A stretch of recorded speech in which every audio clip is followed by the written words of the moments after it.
இன்றைக்கி நம்ம இட்லி மிளகாய் பொடி எப்படி செய்யறதுன்னு பார்க்கலாம். அடுப்பு பற்ற வச்சு கடாய் வச்சுக்கோங்க. நான் இந்த கப்பில் ஒரு கப்பு உளுத்தம்பருப்பு எடுத்துருக்கேன். இதை நம்ம நல்லா பொன்னிறமாக வறுத்துக்கலாம்.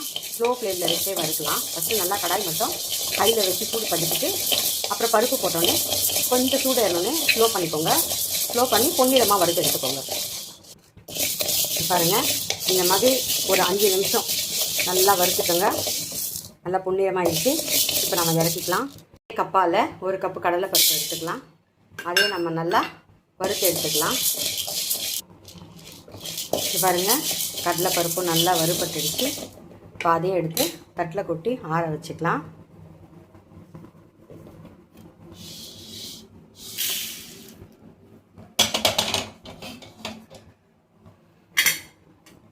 இப்போது நான் ஒரு 20 மிளகா கிட்ட எடுத்திருக்கேன்.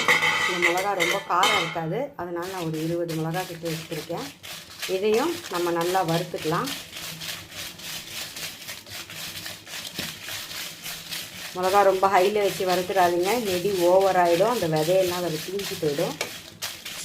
லோ ஃப்ளேமில் வச்சு வருங்க.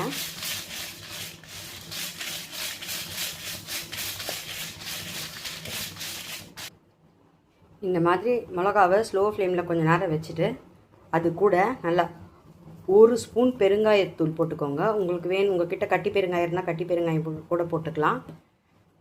அப்படி இல்லைன்னா தூள் பெருங்காயம் போட்டுக்கலாம். நீங்கள் இதை போட்டுட்டு கேஸ் ஆஃப் பண்ணிவிடுங்க. அந்த சூடுலேயே பெருங்காயம் வறுபட்டுடும். இப்போது இந்த பொருளெல்லாம் ஆறினோடனே நம்ம மிக்ஸி ஜாரில் போட்டு அரைச்சி எடுத்துக்கலாம்.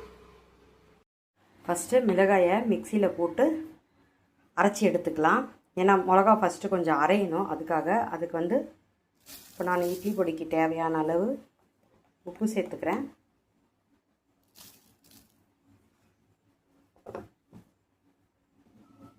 இந்த மாதிரி பொடி ஆன உடனே நம்ம இப்போ பருப்பெல்லாம் இதில் சேர்த்துக்கலாம். பருப்பு சேர்த்தாச்சு. இப்போ அரைச்சி எடுத்துன்னு வந்துடலாம். அரைச்சிட்டு வந்தாச்சு. இட்லி பொடி எப்படி இருக்குது பாருங்கள்.